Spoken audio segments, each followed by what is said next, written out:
လူတိုင်ဝိုင်းမှာအောင်မြင်မှုကိုနာမည်ကြီးတာယာရူးကြီးတာချမ်းသာတာနဲ့တိုင်းတာလေးရှိပါတယ်ပြီးတော့တစ်ခါတလေကြာရင်လည်း social media ကိုဖွင့်လိုက်တာနဲ့ကိုနဲ့ရွယ်သူတက်သူကိုထက်ငယ်တဲ့သူတွေကအောင်မြင်နေတာကိုမရသေးတဲ့အရာတွေကိုရနေတာတွေ့တဲ့အချိန်ကြာရင်လည်း okay တို့ကိုတာရောလူတချို့မှာရောငါဘာလို့မအောင်မြင်သေးရလဲငါအရန်ကိုနောက်ကျကြံခဲ့ပြီလားငါစူးစမ်းနေတာမလုံလောက်သေးတာလားဆိုပြီးတော့ကိုမေးခွန်းတွေပြန်မေးဖို့မယ်လို့ထင်ပါတယ်ဒါပေမဲ့တခုရှိတာကလူတွေရဲ့ဘဝပေးအခြေအနေကမတူကြပါဘူးအားတဲ့အခွင့်အရေးလည်းမတူဘူးနောက်ခံကရတဲ့ supporting တွေထောက်ပံ့မှုတွေမတူဘူးဖြတ်တန်းလာရတဲ့ဘဝခက်ခဲပုံတွေမတူကြပါဘူးဒါကြောင့်မို့လို့လူတိုင်းကိုတူညီတဲ့စံနှုန်းတစ်ခုနဲ့တိုင်းတာတာကမျှတတယ်လို့မထင်ပါဘူးရှင်psychology ရှုထောင့်ဘက်ကနေကြည့်ရမယ်ဆိုရင်တော့အောင်မြင်မှုဆိုတာကလူတိုင်းအတွက်တူညီတဲ့အရာမဟုတ်ပါဘူးဒီ research တစ်ခုအရဆိုရင်လူတစ်ယောက်ရဲ့ဘဝကောင်းမွန်မှုကိုသူငွေဘယ်လောက်ရှိလဲယာရူးဘယ်လောက်ကြီးလဲလူတွေဘယ်လောက်ထိသူ့ကိုသိလဲဆိုတဲ့အချက်တွေနဲ့ပဲဆုံးဖြတ်လို့မရပါဘူး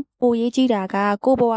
ကိုကျင့်တတ်မှုရှိလားကိုယ့်ဘဝကကိုယ့်အတွက်အတိတ်ပဲရှိတယ်လို့ခံစားရလားပြီးတော့နေ့စဉ်ဘဝမှာရောစိတ်အေးချမ်းမှုကိုဘယ်လောက်ခံစားရလဲအဲ့ဒီအချက်တွေကလည်းဘဝကောင်းမွန်မှုရဲ့အရေးကြီးတဲ့အစိတ်အပိုင်းတွေပါဒါကြောင့်မို့တချို့လူတွေအတွက်ကအောင်မြင်တဲ့စီးပွားရေးလုပ်ငန်းရှင်ကြီးဖြစ်တာပညာရေးမှာထူးချွန်တာနာမည်ကျော်ကြားတာတွေကအောင်မြင်မှုဖြစ်နိုင်သလိုတချို့လူတွေအတွက်ကတော့ရှိတဲ့အလုပ်ကိုရိုးရိုးသားသားစူးစမ်းလုပ်ကိုင်တာကိုခြေထောက်ပေါ်ကိုရက်တည်နိုင်တာဒါမှမဟုတ်ကိုမိဘကိုဆွေမျိုးကိုထောက်ပံ့ပေးနိုင်တာဒါမှမဟုတ်ရင်လည်းငွေကြေးမထောက်ပံ့ရင်တောင်မှမိဘကိုအနီးကပ်ပြုစုနိုင်တာလိုအပ်တဲ့သူတွေကိုအကူအညီပေးနိုင်တာဒါမှမဟုတ်ညအိယာဝင်ချိန်မှာဒီနေ့ငါအကောင်းဆုံးစူးစမ်းခဲ့တယ်လို့ကို